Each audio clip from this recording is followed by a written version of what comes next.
Hello, everyone, and welcome to day two of the Virtual Island Summit. Thank you so much for joining us for this session. My name is Grace Henry, and I'm the project manager here at Island Innovation. I am based in Jamaica. Island Innovation is a sustainable development consultancy primarily focusing on islands. Our services include island development strategies, impact program design and coordination, capacity building, events, strategic communications, and government affairs. We are trusted by clients around the globe, and if you're interested in learning more about our work, please reach out to us using the contact information available in the chat. I'm very happy to be presenting this session, How to Power a City, Renewable Energy Documentary Film Screening, followed by Q&A. All right, so you may go ahead and answer your questions. All right. Should see the poll on your screen now. All right, I see persons from Romania. Let me see here. From Jamaica, welcome everyone from the UK. Awesome. Hi, Louise from the USA. Wonderful. So great to see all of you here today. Thank you so much for joining us for this session. Climate impact is worsening every year. Devastating storms, air pollution, sacrifice zones, and fossil fuel price hikes are the new normal. We know the problems of a fossil fuel economy, and so How to Power a City is a front row seat to people finding solutions. A diverse cast in 6 locations, each leads a unique solar or wind power project. They also find ways to use renewable energy to innovate, activate, and create community.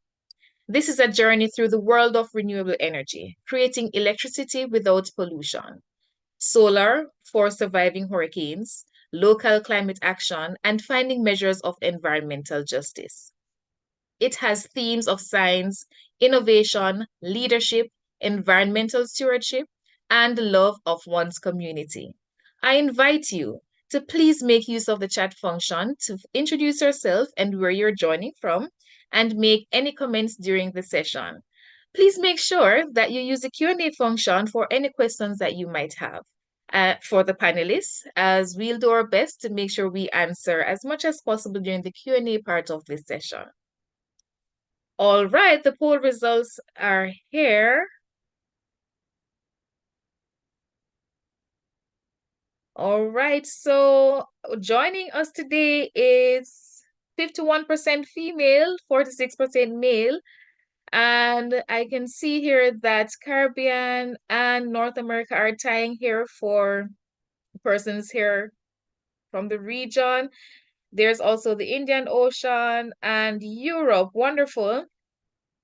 I also see a large number of private sectors here at 37%, along with NGOs, academia, government, and others. All right.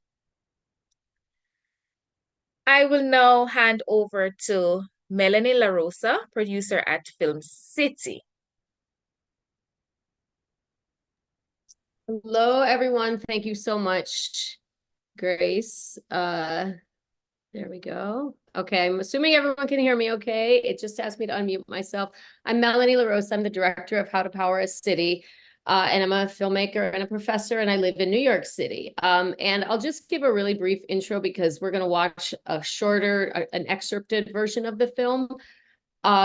I became interested in doing this film because I learned that New York City was starting to use solar and New York State was starting to use wind power. And I just got really curious and I said, well, I want to know more about that. And when you're a filmmaker, you can kind of chase your curiosities that way.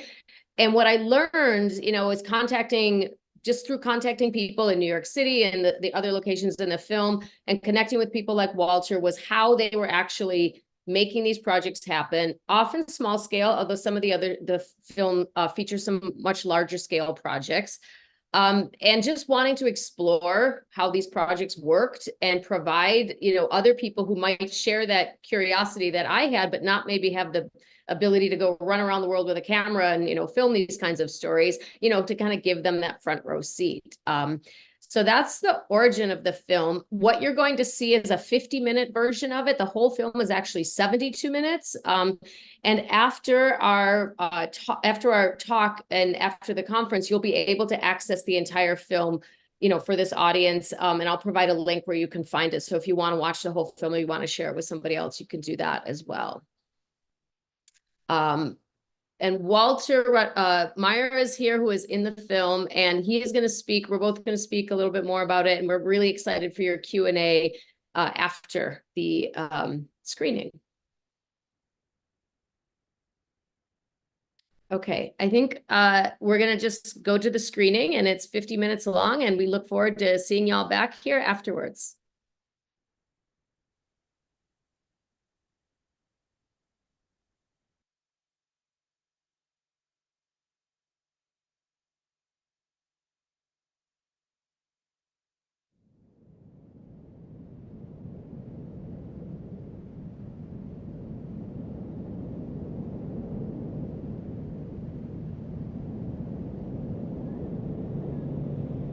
We want to be a part of the solution.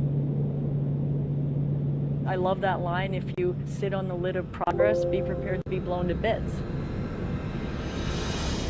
We need to move away from fossil fuel electric generation. I think most people's dream is to actually have some type of solar equipment on their rooftop. The problem is being able to afford it.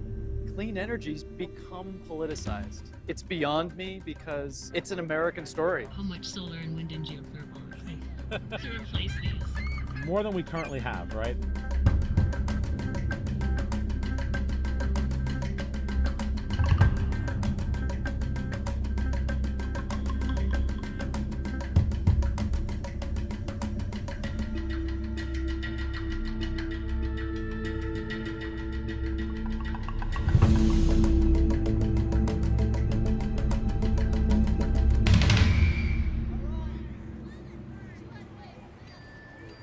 When you think about the New York City we know and love, if you look at the National Climate Report, that's not going to exist in 50 years.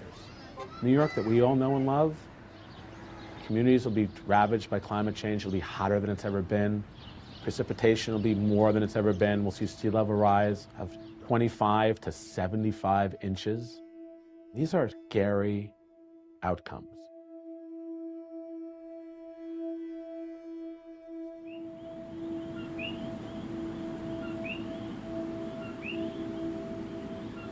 When I see the grid being rebuilt, I'm of the mode that this should be 100% solar. And I'm not saying that because I'm inspired by it or it's visionary. It's like the most conservative thing you can do is to do solar in Puerto Rico. Everything else is risk because you're just going to build the same grid back in 10, 20 years. Another storm will come through and knock it down.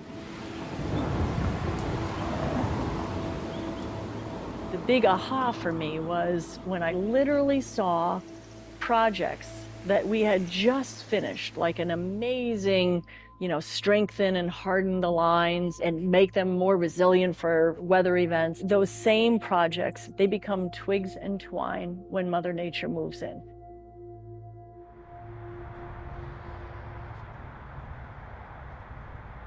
Somewhere in there I started going, really big buildings have really big utility bills.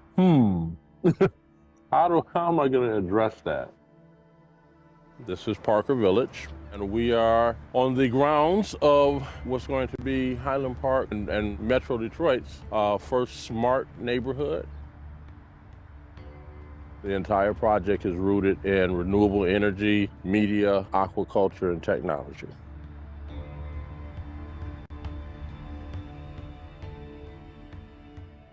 When I was a little boy here in Atlantic City, I used to watch the clam boats leave Gardner's Basin, and they would turn right. And today, if you go down there, you watch the clam boats, and they turn left, because even the clams have migrated due to climate change. Fisherman's Energy is an offshore wind development company founded by the commercial fishing industry of New Jersey. These fishermen, who were stewards of the environment, saw an opportunity not only to protect their industry, but to protect our world.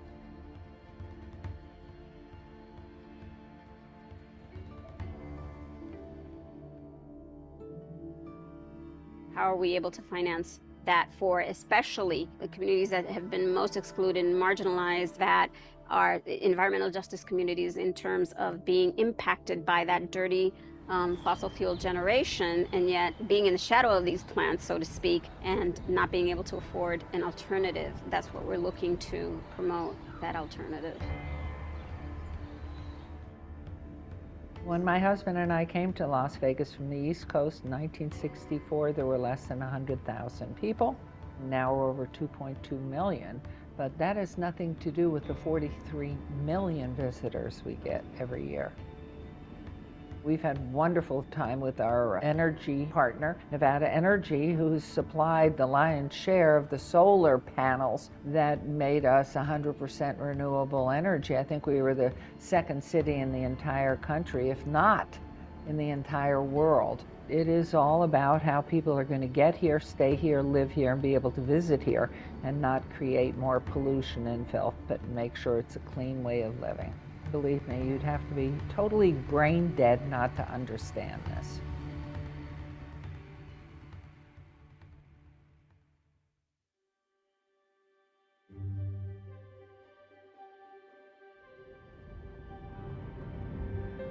My name is Ruth Santiago. I'm a lawyer. I do mostly community and environmental work here in southeastern Puerto Rico. Salinas and Guayama, they border what is known as the Hobos Bay and are among the poorest communities, the rural areas in Puerto Rico. Also, they both house the most contaminating power plants in Puerto Rico.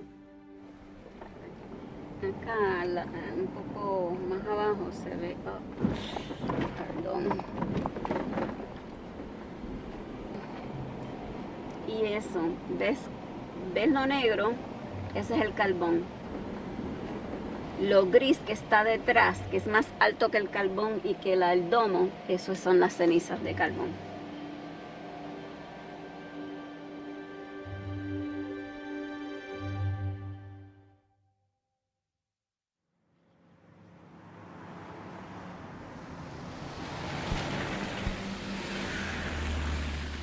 One of Malcolm X's top aides was a man named Earl Grant, and he said Malcolm X taught him always make a record. I first heard that when I was in my teens, so I never go anywhere without this, my trusty dusty old digital camera. And so I snapped some still photographs. Wasn't sure what was going on, but I thought I should make a record. A week later, I noticed that in front of the light pole here, a sign had been posted that no cars could be parked here. I think it was 2 days later. I heard something and I came outside and I saw a large truck parked right here. And there was a workman taking out the guts of the street lamp light that was here. And I moved right over to the side here and started taking still photographs. And he looked up at me, and I'll never forget, because it didn't look like a look of offense. It looked more like guilt. Imagine how nice it was to have a street lamp directly in front of my home. But I wasn't so much concerned with myself, I was concerned about seniors and young people.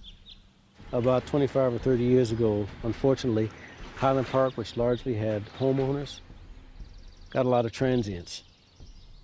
And the housing stock went down, blighted conditions resulted, crime was inevitable, and it developed a reputation for being tough. You can imagine how that reputation was exaggerated when we had no lights.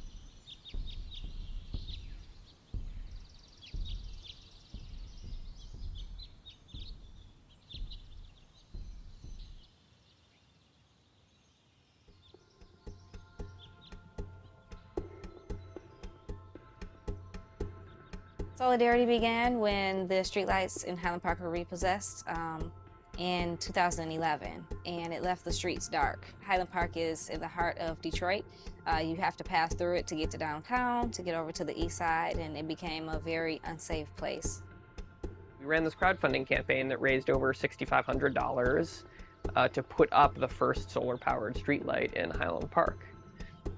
It was after we had done that it started to become clear that this is actually one of the most important places we could be beginning to work on clean energy in this community. Solar and wind and clean energy often feels disconnected to folks. There's a sense that it's too expensive, that it's not really for this kind of community.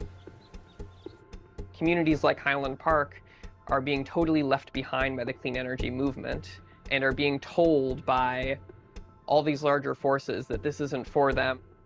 Adding the solar streetlights will just be a huge step in just making a stance and setting a precedent that we won't be bullied by energy conglomerates.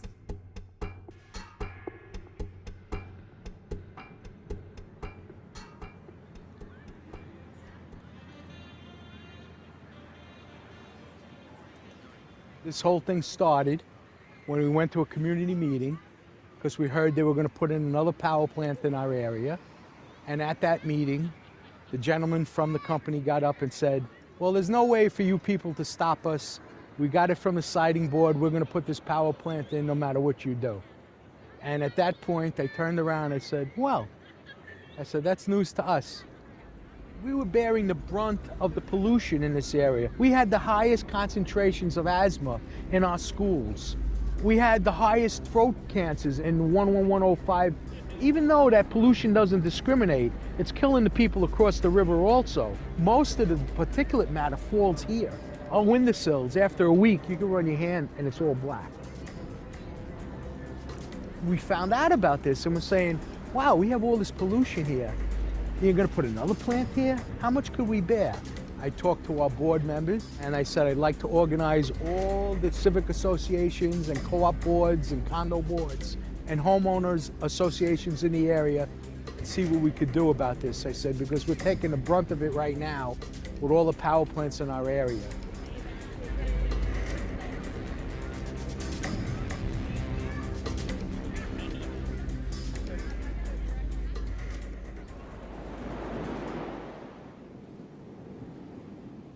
Here we were, we had our idyllic little life. I was the envy of my entire family and my friends. They would come here and they would go, oh my God, I gotta move here. And then suddenly comes this unprecedented meteorological nightmare known as Hurricane Maria. It came ashore with 200-mile-an-hour gusts. It's like basically a 100-mile wide tornado. We had no electric, no water, no cell phone, no texting. We had no internet, no Wi-Fi, no ATM service, no police presence, no Army, no FEMA, no National Guard. When you've got a magnitude of a hurricane that comes through and just starts snapping off all the telephone poles, it's a monumental task. We're an island. It's not like Florida where I grew up, where they can bring in these brigades from North Carolina and Oklahoma. The daily life was a struggle to get water. The generators, the people that had them, the gasoline lines were 8 hours long. One of the primary challenges was hospital care. Just on our street alone, the gentleman across the street, he's got prostate cancer that's untreated. We had the young lady down the street with 3 children. She lost her husband. I had another lady a couple blocks away. She went in 2 days before the hurricane. They sat in the ER for 2 days, and her mother died a day after Hurricane Maria. And this is just in like 2 blocks. So,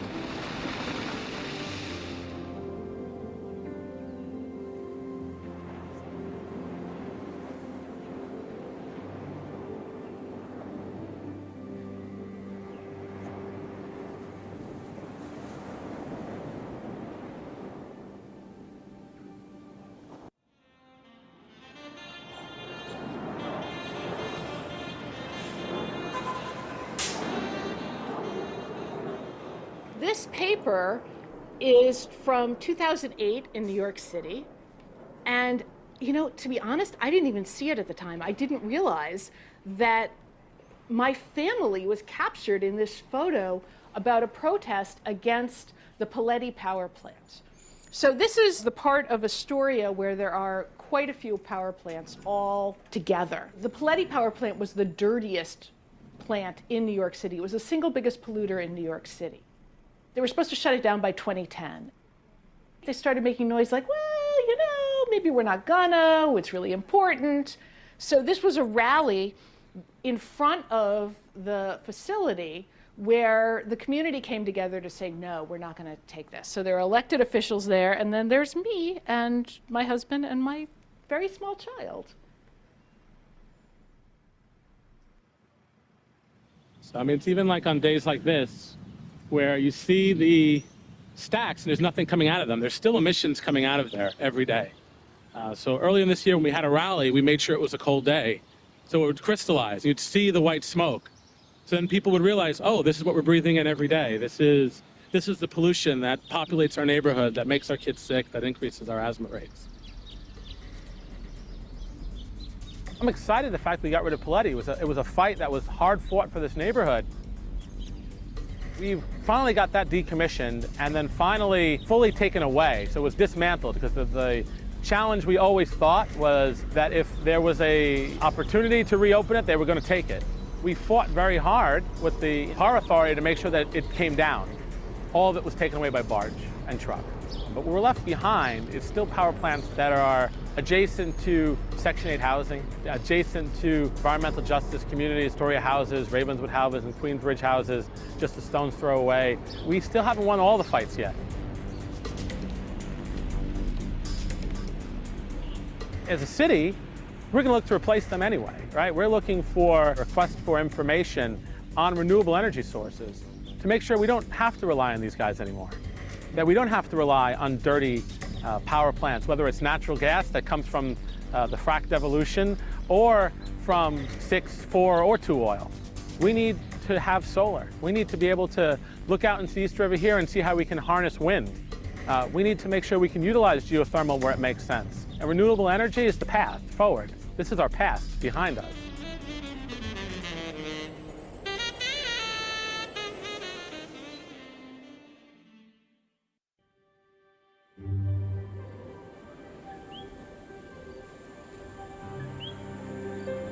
We don't.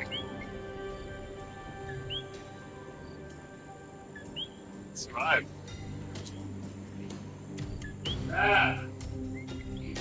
Sounds good to me.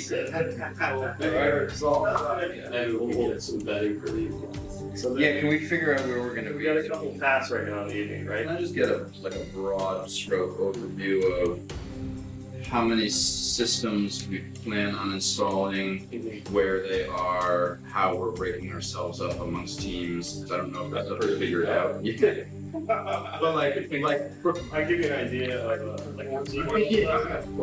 Yes. Yeah. No, we have. Right. And have the wires come right down here. Just got the fire started. Do you need a newspaper? There's nothing for the legs. I want to get to the Coconut Husk will chase away. Oh, plus each one. We have matches.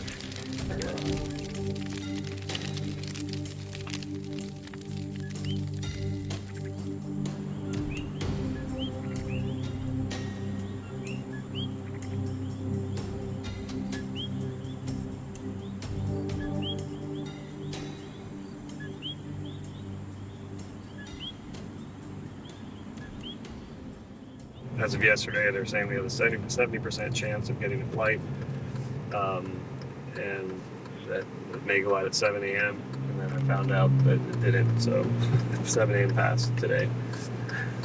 So anyway, just daily frustrations with logistics or in a disaster zone. Hi, thanks for taking my call. Do you have a minute to talk? I barely have signal on the west end of the island of Puerto Rico. You know, we were supposed to have our crew and cargo fly out of New York Friday or Saturday, like over the weekend, and that fell through.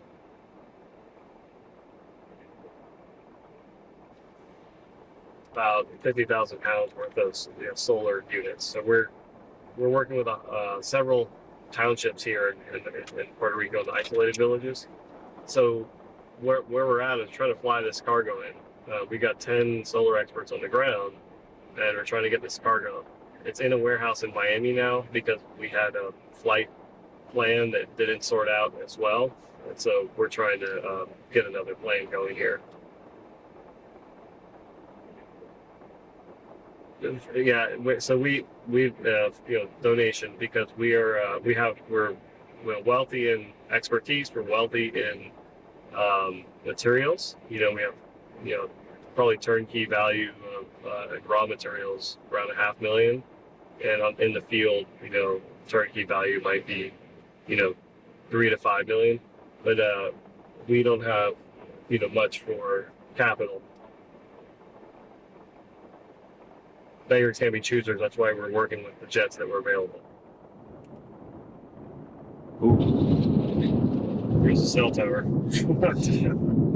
They put up a provisional cell tower and things will be toast after that. You probably didn't ground it right. There's no water, and we're drinking from rainwater that we're capturing and drinking through life straws. So you can imagine how everybody's frustrated. At Aguadilla Airport, the jet center is trading fuel for water. The island is chock full of fuel. No more gas lines, tons of fossil fuels, but there's no water for people. So it's more like the machines can drink, but not the people.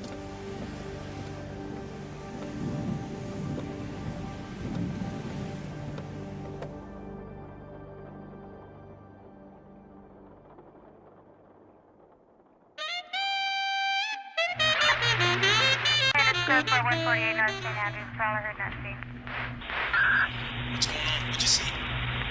The sky is lighting up bright blue. Sounds like a possible explosion.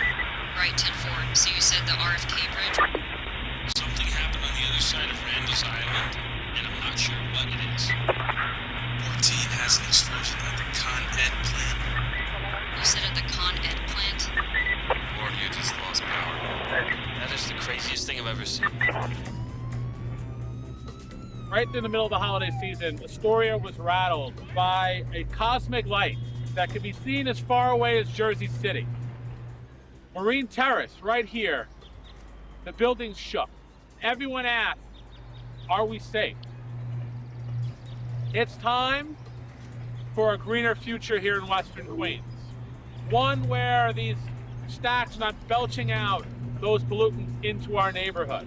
So we're gonna ask the city to come up with a plan with renewable, solar, wind, battery storage to be able to close the 24 plants citywide.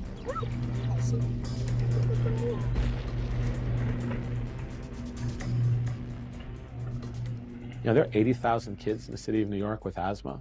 4,000 are hospitalized every year. I know my own son's regimen of taking a pill and a vitamin and an allergy medication and then something to settle his stomach. He just took all that stuff. And then he eats breakfast.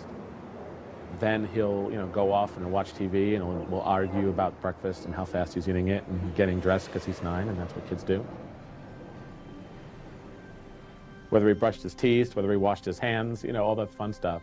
And then I put a mask over his face and he has to take budesonide. That's just when he's healthy. When he's sick, it's add an antibiotic, oral prednisone, and a buterol, and a petropium. And he's lucky in that he doesn't have an emergency inhaler. His triggers are cold and hot. Some kids, through just life, walking up a flight of stairs, their lives can be in danger just like that. This is the world that they're inheriting. We need to make this a stronger rallying point for all of us.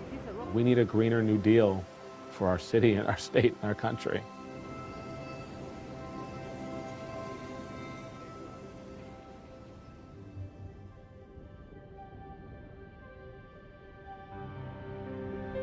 Throughout the island, as you go westward, you see that the poles and the transmission towers were knocked down, but the solar equipment held up much better.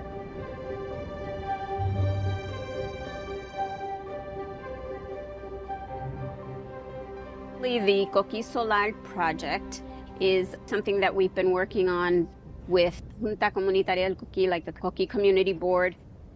We've been trying to promote renewable energy and specifically rooftop solar for our community, which is so heavily impacted by the fossil fuel generation in Puerto Rico more than any other. Pues este diálogo hoy es para ver cómo vamos a seguir trabajando, ¿verdad? Con este tremendo recurso que no lo tiene, ¿verdad? Un experto no solo en energía eléctrica, sino en política pública sobre energía eléctrica. También tiene unos recursos de estudiantes talentosos Y hasta ahora la experiencia con los estudiantes ha sido maravillosa. For Hurricane Maria, we had started the project, the Coqui Solar Project, that is the Coqui Community Board had started the project, meeting and planning with the University of Puerto Rico professors. Coqui Solar, ¿verdad? Empieza con su segunda ronda de talleres, ¿verdad? Que son básicamente los jóvenes que están aquí. José y Daniel son de la primera ronda. De Coqui Solar trabajando en ellas pueden servir como modelo. Exacto, esa es la idea. Totalmente separado del sistema eléctrico de la autoridad. We had planned to do the pilot project at the community center, going to the lab over at the university. We made connections with the Technological Institute in Guayama. We did the first training session. We did about 70 inventories in that first session and had started trying to raise funds to do that. And it was very slow before the hurricane.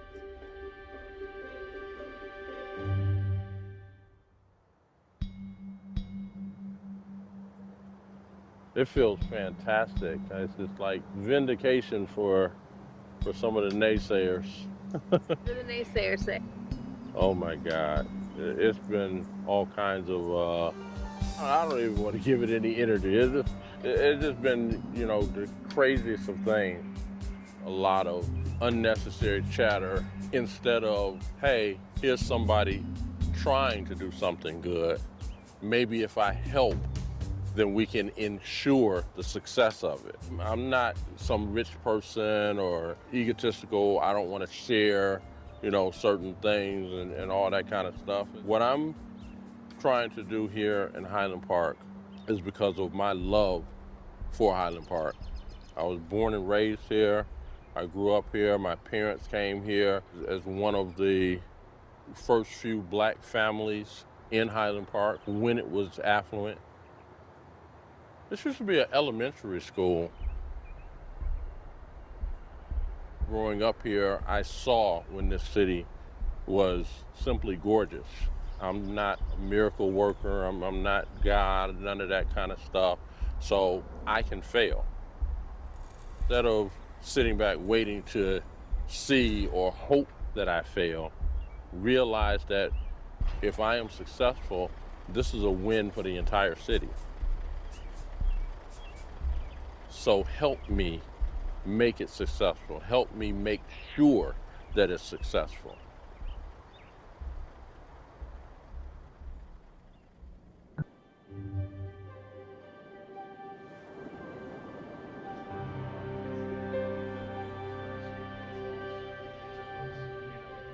We are getting more intense storms more frequently.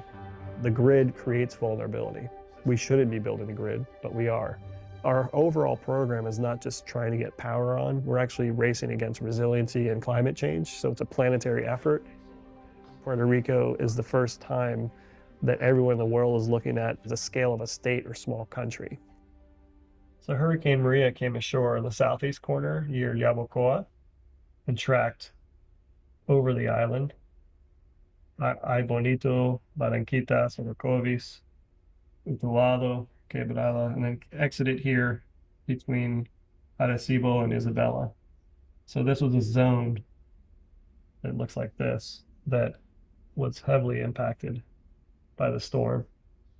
Now there have been small cities and islands in the Pacific that Tesla has taken off grids. No one's taken an area or a population the size of Connecticut, for example. And the reason that's significant because in a country of the United States with 50 states, if you can take one state off the grid, then it's only 49 other states to go. And then you've got a whole country off the grid, you know, so. Solid batteries, Tesla, Tabuchi, I mean, everyone has donated materials to us. We had 2,000 panels donated from Ubiquity Networks. The Hispanic Federation flew them down. There's been a lot of collaboration happening. It's been quite beautiful.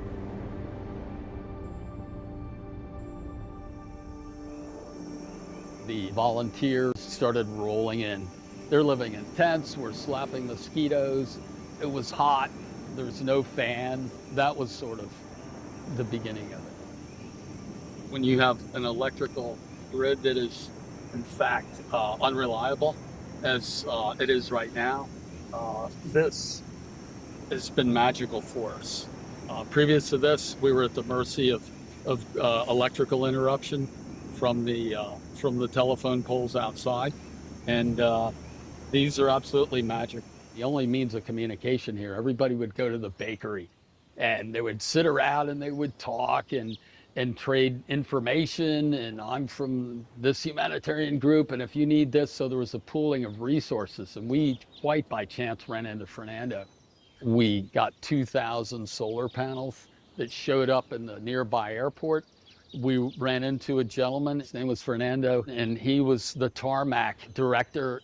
He said, your chance of getting those 2,000 panels to come in here, and he says, if the Army doesn't grab them, FEMA will, National Guard. He goes, I'm the guy.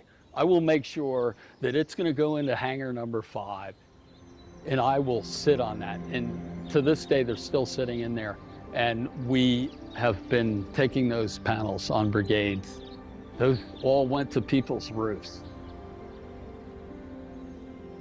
These panels, and with these stainless steel brackets, we could probably withstand about 180 mile an hour wind. Also, there's a byproduct, which is it's also cooling the roof. So it's lowering the temperature below this roof by about 8 to 10 degrees. The products that keep arriving, Fernando's our go-to guy. Yeah.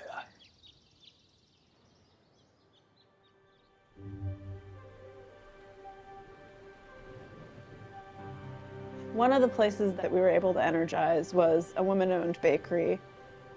The woman had started this bakery about a decade ago. It was kind of the only beacon within a really isolated community. On a lake with really steep cliffs, we saw houses that had slid down the cliff. She used to be an accountant, and she felt like her community was fairly isolated, even long before Maria, and that people just needed a place they could go every day and get their bread and their coffee and their basic supplies that was within the community. Her business was one of the things that lent some hope and sanity and normalcy to the people living there. So we were able to give her some panels and a battery backup and a plug-in so that she could run more of the systems for her business and start to address more of the needs of her community. Just in the short time that we were there, the people stopping in and seeing what was happening demonstrated, I think, the scale of what we're trying to do, which is helping those people and those businesses and those hubs and centers that can help a big web of people around them. 1, 2, y 3. Wait. It should click. No? Yes? No? There it is. Whoa! Yay! This, go. Woo! There it is. And hey, café! She was in the back. She was praying to be worthy of being the one person that was getting help out of her whole community where everybody had so much need. It was very touching.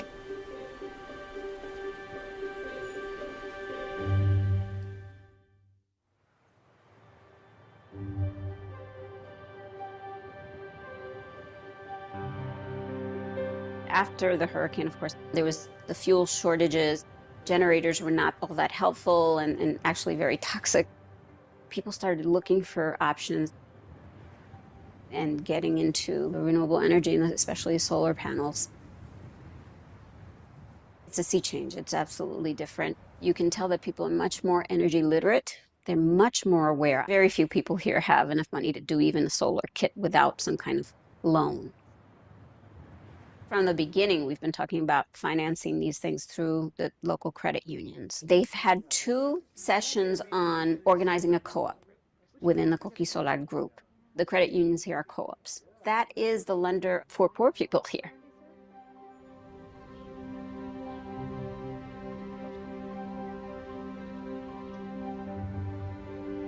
We were not able to get funding until after the hurricane to do the installation for the community center pilot project. Did that make it easier to get funded? Absolutely. Right away.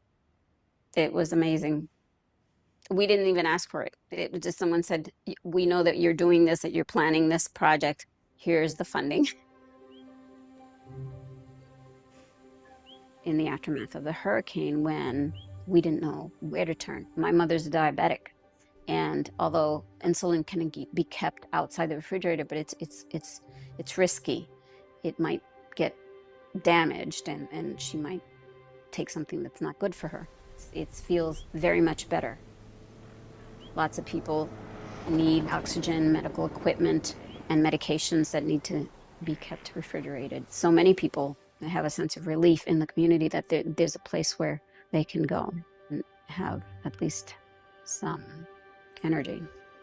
It might be a lifesaver.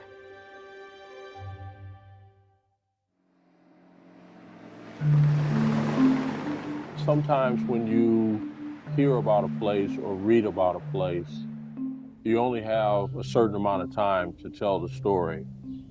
So people get the impressions of places that they've never been to, and that's their only impression of that place. Highland Park, just like Detroit, has had this reputation like, oh, if you go there, it's so dangerous, and it can't be further from the truth.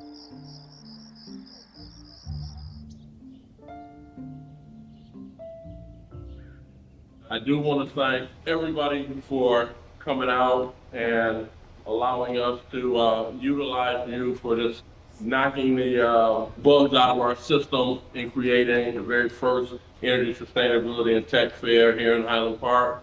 And it means a lot to me. I hope to see you at the next one, because we are just going to keep building, making this bigger, bigger, greater, and greater. Thank you very much.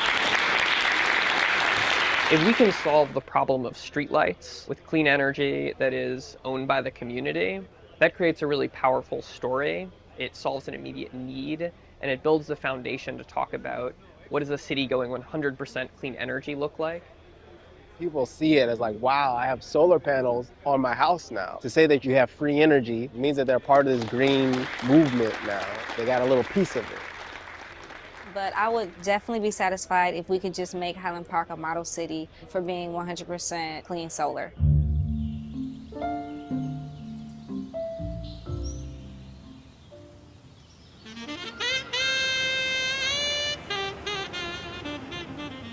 These are the pens that we've, of the laws, were signed into law that since I've taken office. So very proud of the work that we've done, and the legislation. These all represent a piece of legislation that's helped make New Yorkers safer, fighting climate change, making our city a better place. It's a good way to remind ourselves that we've gotten a lot of work done, but that there's still a lot of work that we have to get done.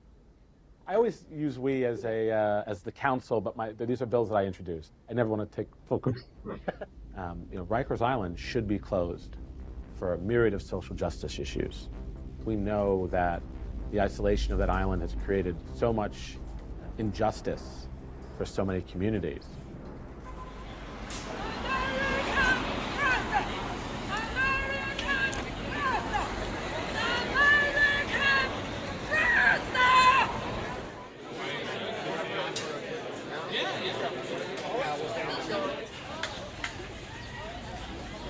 So tonight's a bigger conversation. Tonight's about how we power a city in the 21st century.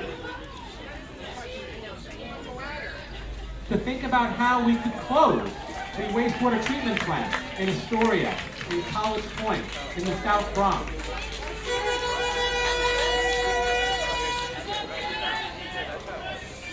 Imagine having a town hall just like this, thinking about how we can reimagine those waterfronts together as communities.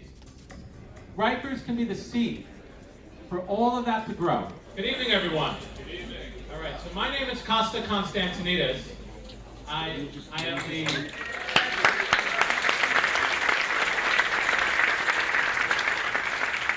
We strongly feel that we can replace Rikers Island with renewable energy. We can have a solar farm there that can replace the energy of all of the peakers in New York City. We all know the moral imperative, the social justice imperative of closing Rikers Island. But we can make sure that this land is never used for any other atrocity again. We can make sure that it doesn't become a playground for the rich. Because I also represent Rikers Island in my council district. And the only way on, the only way off, is on that bridge. It's time for us to think how we can get climate justice for the same communities that were torn apart by the criminal justice system, emblematic in Rikers Island.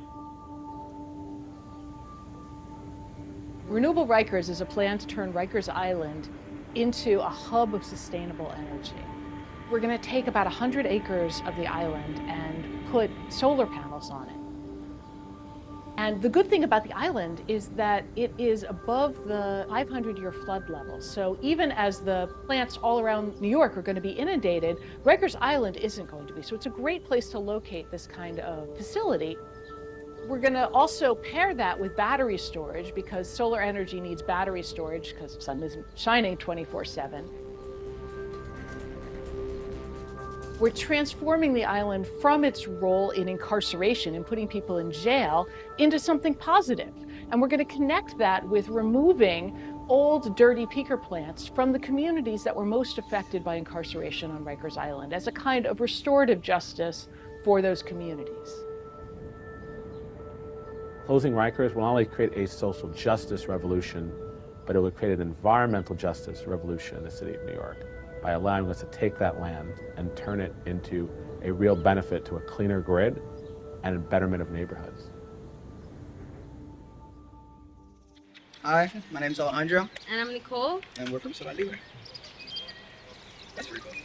The Solar Libre, which we've had the opportunity to do 100 installations on the island, and the learning curve has been vast. 9 inches here, right? And then 26 inches again, and then 39, right? And you do this on both. Estaba buscando trabajar en algo que tenga que ver con la naturaleza, este tipo de movimiento que hay ahora. Me da una llamada y me hablan de que está Solar Libre, que es una buena oportunidad, que la aprovechara y se escucha fabuloso. Decir que vas a estar en Isabela, vas a estar aprendiendo sobre estos sistemas solares. Vi los beneficios que trae la energía renovable a las comunidades, no solamente en Puerto Rico, sino en el mundo.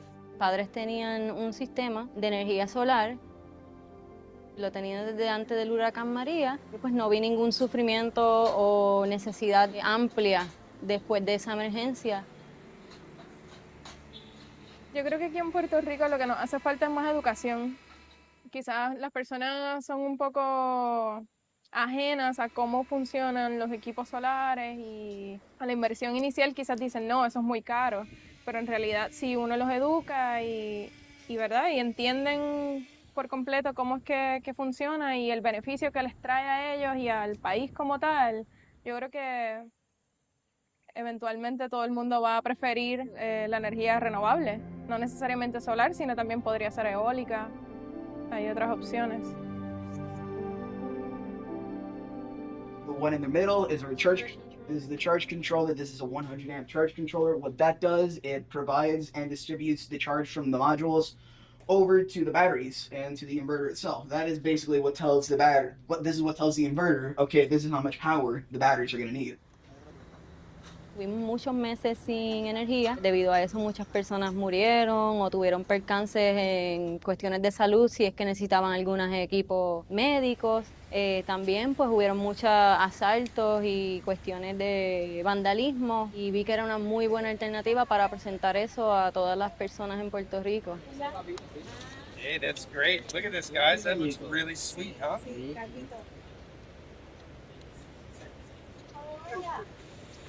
Good one. Look at these guys. These are my students. Yes, they are. Doing a great job. That looks like a seriously well done array. El ayudar a las personas al final del día, cuando terminamos y se encienden las luces y las personas están súper contentas porque al fin pueden utilizar las herramientas que necesitan para trabajar en la finca o lo que sea. Eso a mí me parece, ¿verdad? Que vale la pena. Contentísima y no es lo mismo apreciar. La reacción de las personas al no tener ningún servicio de energía eléctrica a luego tener energía porque se le hizo la instalación es priceless, como dicen. Esa, la equidad, todo, el trabajar con la naturaleza, el vivir con gente, todo eso se está dando aquí, ¿sabes? No es nada más aprender eso, es un montón más. Salen muchas cosas, lo emocional, todo, haces amistades. Para mí, en lo personal, yo necesitaba esto.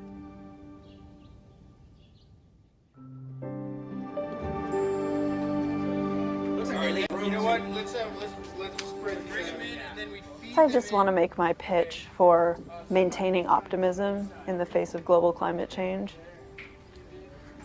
The only way that I can continue to work in the space of climate change is to foolishly or otherwise maintain that optimism. Something as simple as lifting 3 solar panels onto the roof of a bakery and then wiring it down into some batteries and plugging it into someone's panel and then saying, now I can run X, Y, and Z that I couldn't do. There's a lot of very tangible optimism in that.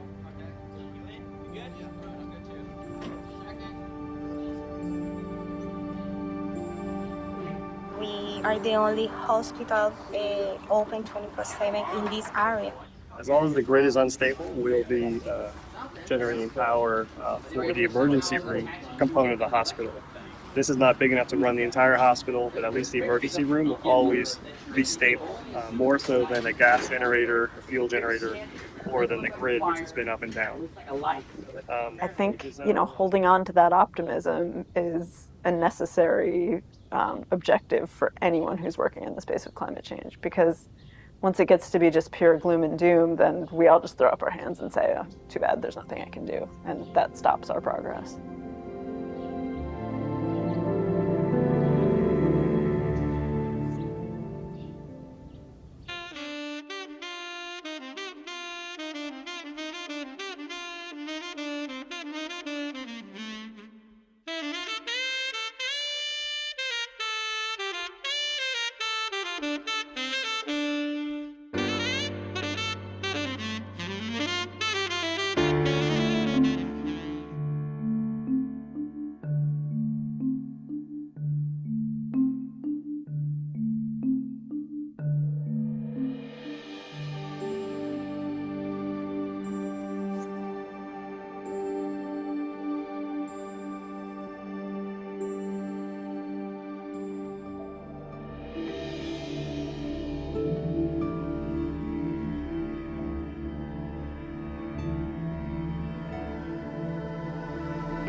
Hey, hello everybody. Thank you for watching. I'm gonna jump right in out of time, considering time, because we have Walter, who you met in the film. If you weren't here at the beginning, I'll just introduce myself. I'm Melanie LaRose. I'm the director of this film.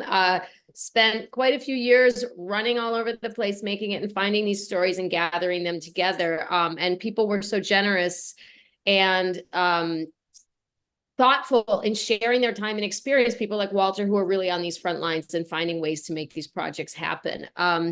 So just to give you a little synopsis of the film, and then we're going to turn it over to Walter, or just a little summary of where the film's at. We're screening right now, and we've been to film festivals over the past 6 months. We've been nominated for 4 awards. Yay. It's really exciting to get that kind of reception. It will be broadcasting on PBS in the United States starting in, I think, February 2025, but it'll be early 2025. Yeah. And it'll be available for educational distribution sooner than that, actually. So if you are interested in watching the film, I put a link in the chat and you can watch it for free up to September 29th. There's a link and you can watch it virtually. And then we will actually also have Spanish and French subtitles too, if that's that's going to be part of that platform. We are going to just turn it over today too, because I want to ask Walter, and I'm sure with this conference and I'm seeing all the different places people are from, we have and I have one question actually, because I want to ask Walter about an update on Solar Libre, and I want to address one of the questions that was in there about why the streetlights were repossessed. And I'll just say that because I could give all these updates on all these places, but we don't have time for that. But they were repossessed. That was important. They were repossessed because the city of Highland Park, kind of like Detroit, has a lot of issues with, population loss and loss of tax base, got behind on their power bills, and they owed the power company $4 million. And this was somebody's idea of a solution, was to repossess the streetlights. So that's how that happened. But that's a much longer story. So again, contact me if you're interested in screening the film, and I'll post the link. And if you're interested in, we have lots of virtual ways to screen it, and we're happy to talk to people about some of these other storylines. But I'd like to introduce Walter, because Walter and Jennifer Bolstad, who you saw in the film, were so generous. And I kept going, what are we doing? When are you going to Puerto Rico? And Walter and Jen were like, come with us and film. And when Hurricane Maria happened and Puerto Rico, lost all of its power, I was in the middle of making this. I was actually filming in Las Vegas when that happened. And I started scouring the internet. I'm like, somebody's rebuilding with solar. Somebody's rebuilding with solar. Who am I going to talk to? Who will talk to me? And, that's how we connected. It was really like a cold call. So I just, I'm going to thank Walter and Jen, who's not here with us, but, just to say thank you for participating in this film, because you don't always know where it's going to end up when you say yes to somebody's documentary film. But Walter is an urban designer and does many, many other projects in many island nations, and working with nature-based projects so that weather events like Hurricane Maria aren't so catastrophic. Walter, can you maybe start with a little update on where Solar Libre is now and what resulted in that? Yeah, thank you for that, Melanie. 1 second, my audio coming up. Okay, sorry, audio correction. So Solar Libre was a nonprofit effort for my company, local office. And, we support the communities that build our projects. And this was one of the give backs to Puerto Rico, where my father lives, and my stepmother is from Ponce and the South Shore. But what's interesting is you saw how it evolved from emergency, life-saving, to an education platform to certify the local high school and college youth who were, being attracted off the island to chase jobs, but wanted to stay on the island. It's just the economy wouldn't support it. And so we looked at funding this. And they were certified, and a lot of our graduates were coming out of the program and getting 100% placement, and quadrupling salaries within a year after our program. And now join the nonprofit solar space, for-profit solar space, and are becoming executives in the energy resiliency space on the island. And it's an exciting to see them grow and see the organizations that we helped grow as well. And as I had to shift back to my day job because it took so much of my volunteer effort to grow that program, and just before COVID, it was running really strong. The graduates were running the program. They were identifying sites where brigades would happen. And Solar Libre means free solar or liberated solar, but it literally is free. I mean, it's amazing. It's mostly women, and they are showing up on these trucks into the mountains, and in one afternoon are taking these community centers off grid. And there wasn't really a program doing that where it intertwined workforce development with literally just free solar for community centers and small business. And just before COVID, they were identifying sites. I kept sending resources, donations of materials, as well as financial support to cover stipends. And then COVID hit, and a lot of the funders dried up. And we were kind of running on fumes after that, after doing 200 microgrids. And, I think 16 to 20 graduates of the program who are now leaders in the industry. And so what the other piece of it is that Solar Libre had a fiscal sponsorship project. It wasn't its own nonprofit. It was a project that had a fiscal sponsor. What's good is post-COVID, it's started to transition into its standalone nonprofit, in a Puerto Rico-based nonprofit and federally recognized. And will continue to be grown by locals, and expecting to have more federal funds as they become available in Puerto Rico to be able to leverage those and find other foundation partners. We've even had chats with the Bezos Earth Fund and things like that. So it's an exciting time, as what Ruth Santiago mentioned in the movie is energy literacy. There is this food energy nexus in sustainability that was captured in Puerto Rico, where people were learning to grow their own food, which was easy start in terms of food literacy. But it was a good jumping off point for energy literacy, that if you can grow your own food, you can also learn how to do your own solar. And so this project was really about working ecosystemically from the middle out, working up in government and then down in the community, and then out sideways with the businesses, to take that ecosystem approach of each one teach one.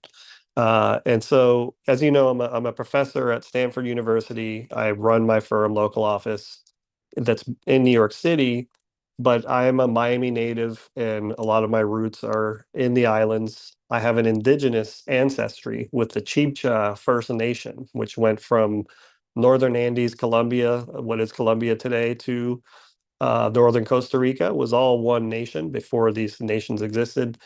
And that, I'm 1/3 ancestry indigenous, and I felt like this was an extension of that each one teach one, not holding knowledge, not trying to be competitive, but to be anti-competitive and cooperative, and just share as much information as possible. So we were actually advising nonprofits that were starting up that have now scaled up, including Barrio Electrico, which is another nonprofit, and many other nonprofits on the island, showing them what works so quickly for us, and for them to grow in their own ways, as well as supporting businesses on the island, energy businesses.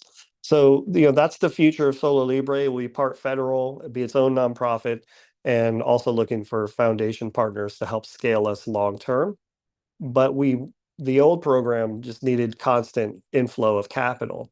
The new program is collaborating with the mayor of Isabela to take a defunct school there and turn it into the Solar Libre campus and have an incubator. So Solar Libre will take a percentage of the businesses that grow out of it to self-sustain. So the future seed money will grow after 5 or 10 years, will be self-sustaining to support the next incoming crop of apprentices. Wow, thank you for that, Walter. Mhm.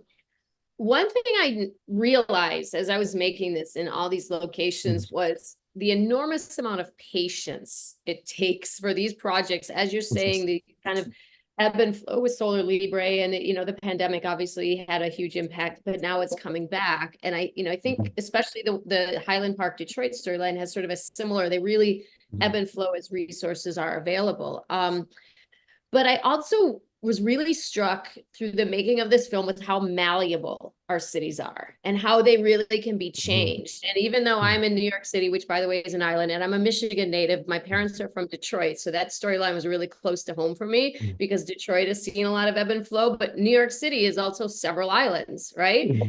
We don't always think about it that way, but it actually is. And they're going to change anyway. You know, and I started this right after Hurricane Sandy, which changed a lot of things in New York and New Jersey and all up and down the eastern sort of Atlantic coast. But, you know, I wanted to kind of, Walter, I think, has a lot of other projects. And so I wanted to turn it over to him to see if he could, you know, he's going to share a little bit more broadly about some of his other work with islands and, you know, doing projects within islands that are much more sustainable than some of the things we have seen that cause these kind of problems. Okay, yeah, I'll pull up some images here. Excuse me 1 second. Let's see. Oh, and before you do, there was one specific question for you. I'm going to ask you, are you putting solar on Puerto Rico rooftops that are likely to blow off in a hurricane? Are you preventing the blow off by installing hurricane shutters? So hurricane shutters are great for windows, and there are, what's amazing, the amount of invention in Puerto Rico after Maria. I'm about to show some slides that will show how we design for 200-mile-per-hour winds, solar that can handle Cat 5. At the time of these projects, those specifications were not available, but we designed for a code that will be the future resilient code, but doesn't exist today. But one of the inventive things I saw in Puerto Rico after Maria, in preparation of Hurricane Fiona, which came after Maria, was people invested in their solar, and they had these straps to strap them down. Some were putting blankets over it and then straps, but it's so simple, just strapping them down just added a much higher performance capacity than what was given with the standard spec. So I just want to always recognize the Taino heritage of indigenous Puerto Rico and its ability to invent in the face of so much neglect and policy in a way. So I'm going to show you a little bit of how, you know, resilient energy can be built in Puerto Rico. And excuse me while I pull it up here. I'm going to share. Got the right one. Yes.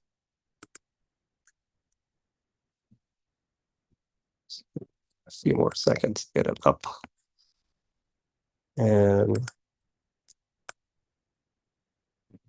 so can you see the screen, Melanie? You're great. I get it. Okay, cool. Yeah, so this is downtown San Juan. This is a project in Santurce, and we were commissioned to design and retrofit an existing towers with solar and wind to be able to operate off-grid and power a supermarket on the ground floor. And a lot of it was modeling urban winds, which are very different in a hurricane in an urban environment than a rural environment, because the winds, instead of a laminar flow and parallel, they become turbulent, and you get a Venturi effect, which concentrates wind between towers and accelerates it.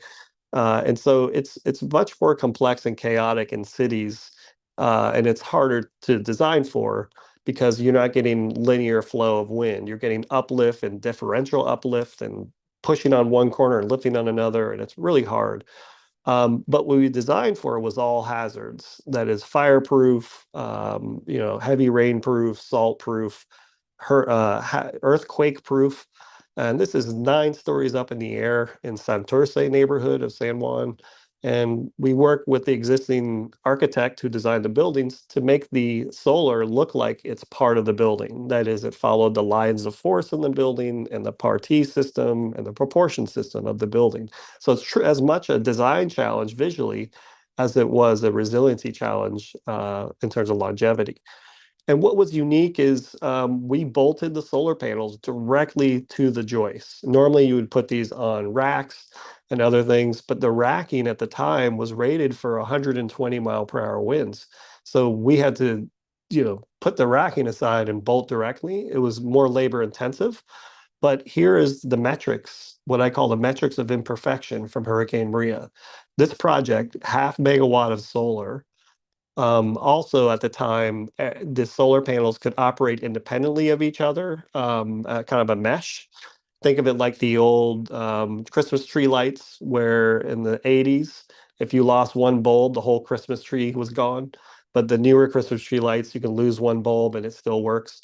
Same thing with this solar system, being able to operate independently. We lost some solar panels, but it was still able to function.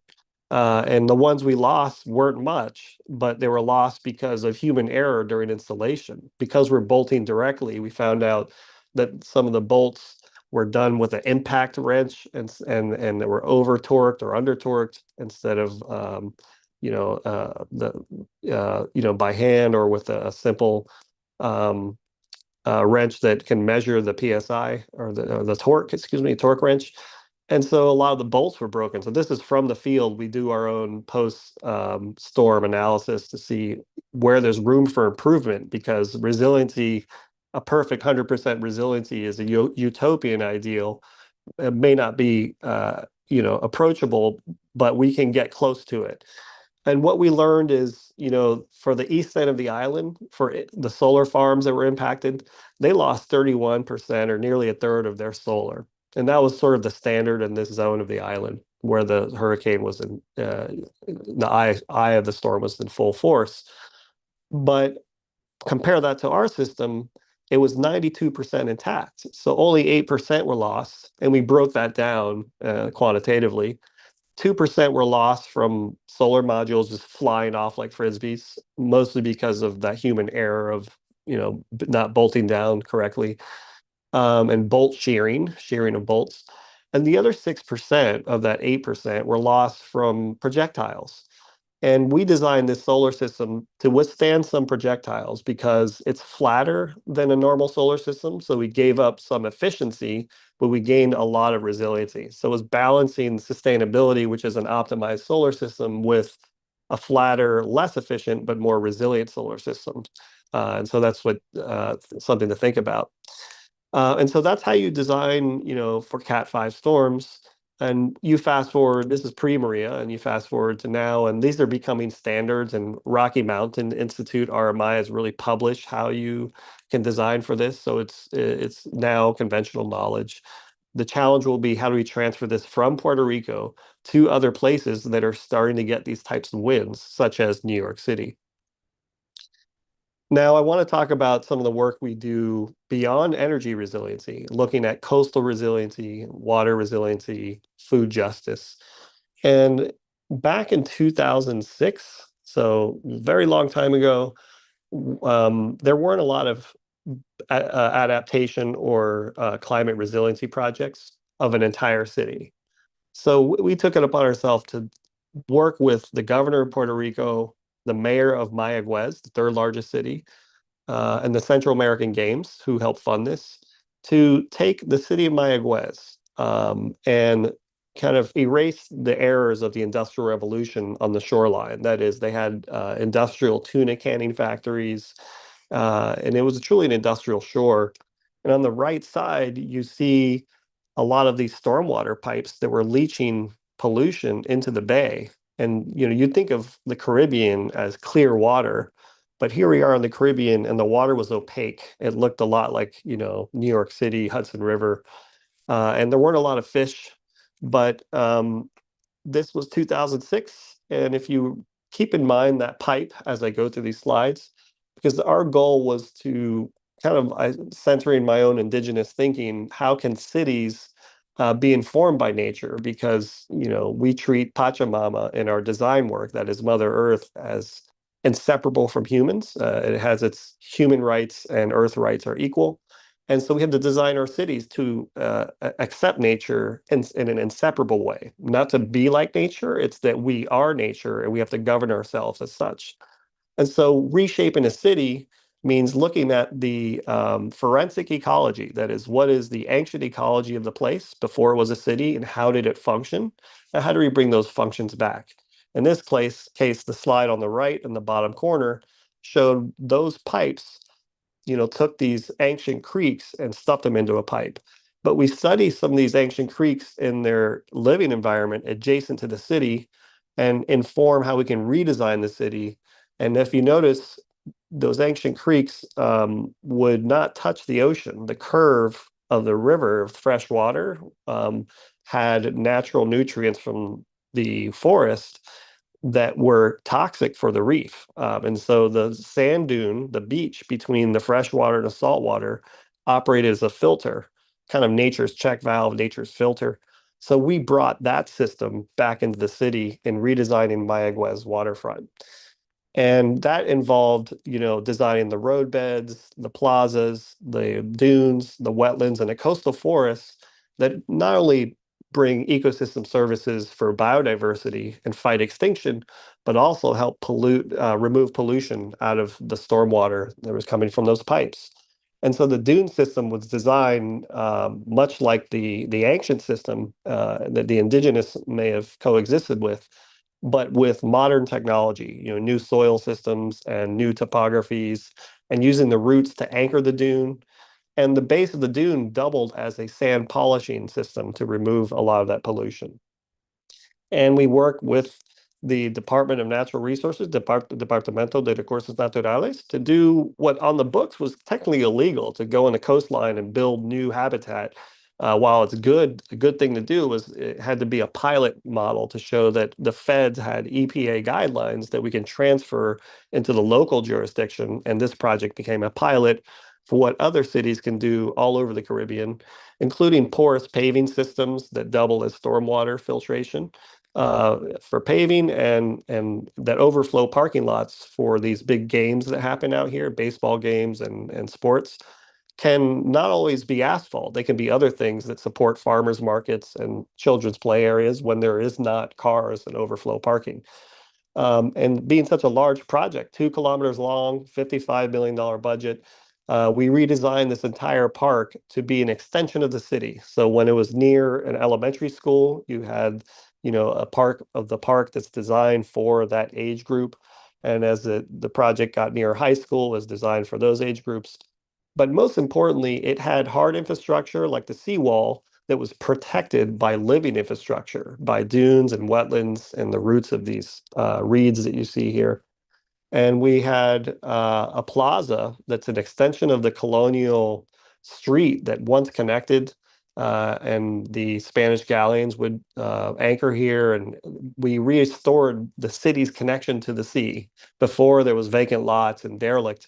Now we have a central plaza where there's yoga and a jazz festival, and then a big arena for 5,000 people, where there's even horse festival where they bring horses in, and it's quite beautiful urban setting that is set in the western part of Puerto Rico, which is in a way its own republic of Western Puerto Rico, which is very unique and different than the rest of the island.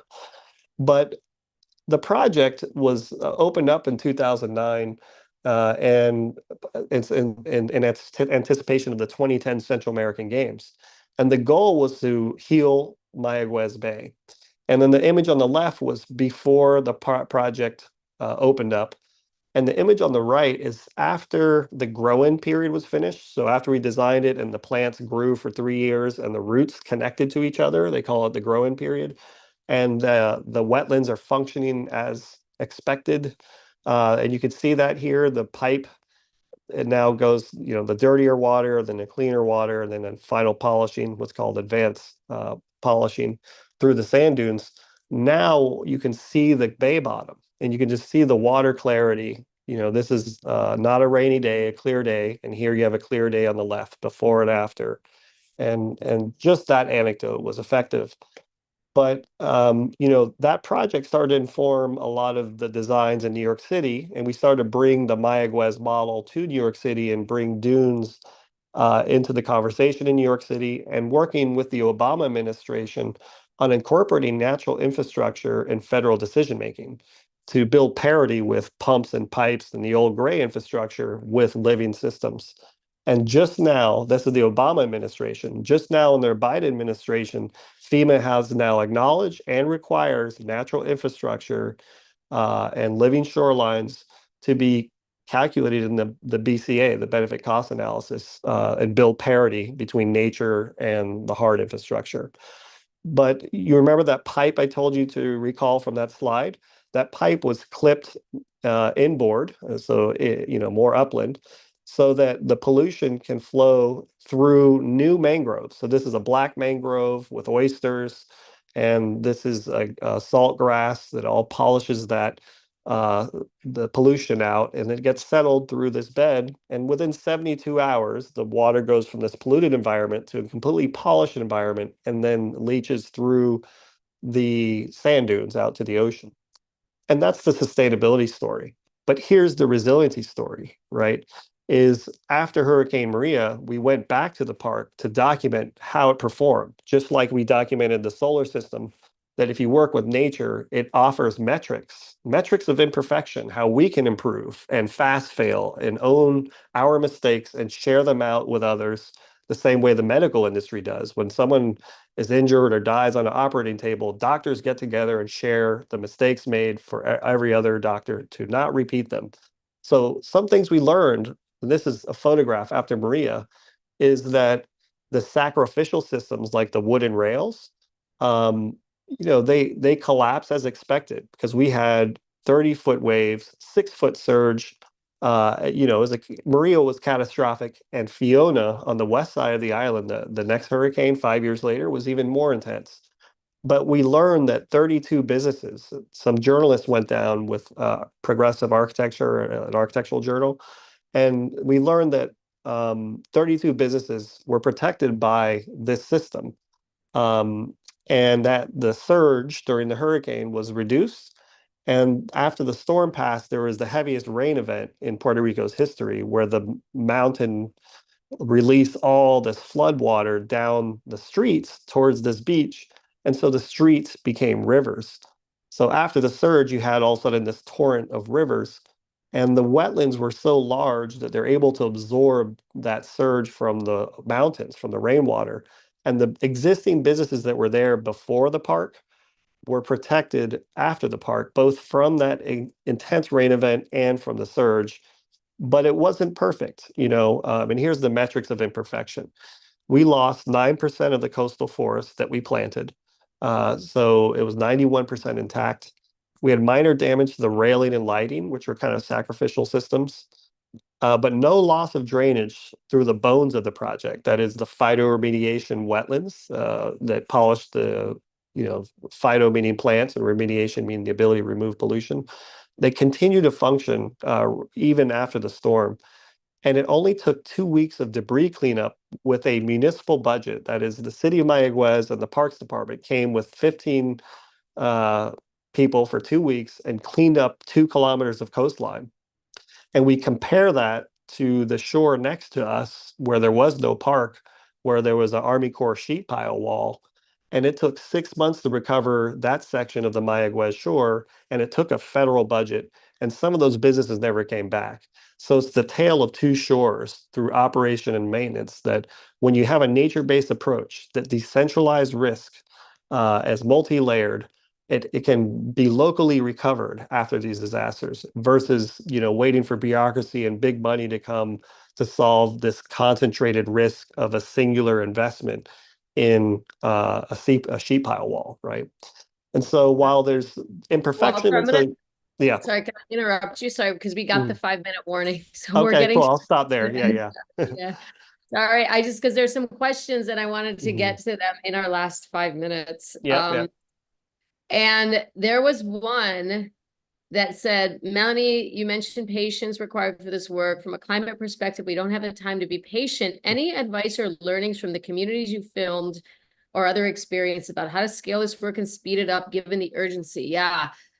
I'm going to say in the short answer is I believe continue to do things like this. We need to talk about it. I believe in what like Catherine Hayhoe, if you've read her work, she says we just got to start talking about it and talking to each other. And so for me to get this film out to people who can use it, who will find it a very valuable overview, that is a big commitment on my part to continue this. Walter, do you have any responses to that question? Yeah, it would go back to the indigenous approach of each one, teach one, middle out approach, push in all directions. I do it professionally. I do it academically. I do it in policy, help shape, supporting governments. And you push wherever you can as a community organizer as well. And I'll share an example that Solar Libre wasn't just about Puerto Rico. We sent solar panels to Haiti from Solar Libre.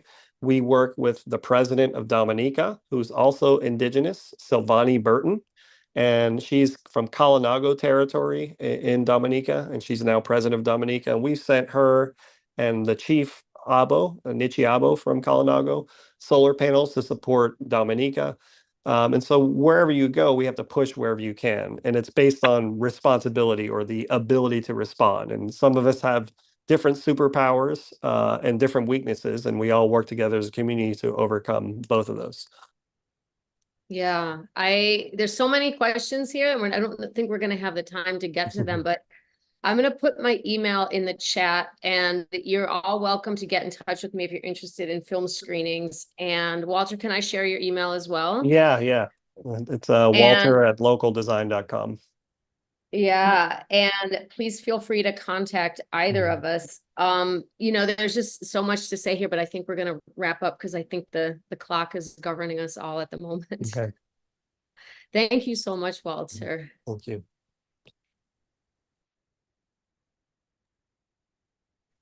Thank you so much, Melanie. Thank you, Walter. And once again, thank you all for joining. For all who have missed it earlier, we announced during our opening session that Island Innovation is partnering with the government of St. Kitts and Nevis, and of course, to host the second Global Sustainable Island Summit. After this year's experience in Prince Edward Island, now the Caribbean takes the spotlight. The summit will be held from May 27th to the 29th, 2025, and we will be discussing solutions and advancement in sustainable energy. Please note that all attendees of the Virtual Island Summit can get an additional discount on the early bird ticket using the coupon VIS 2024. Please check out the chat for more details. Our next session will be on energy efficiency first, a fireside chat on Cayman's energy journey, a session sponsored by the Ministry of Sustainability and Climate Resiliency of Cayman Island. This session will be coming up at 17:30 EDT, 22:30 BST, 1:30 AEST. Remember to follow our Instagram at _Island Innovation. That's _Island Innovation. See you in upcoming sessions.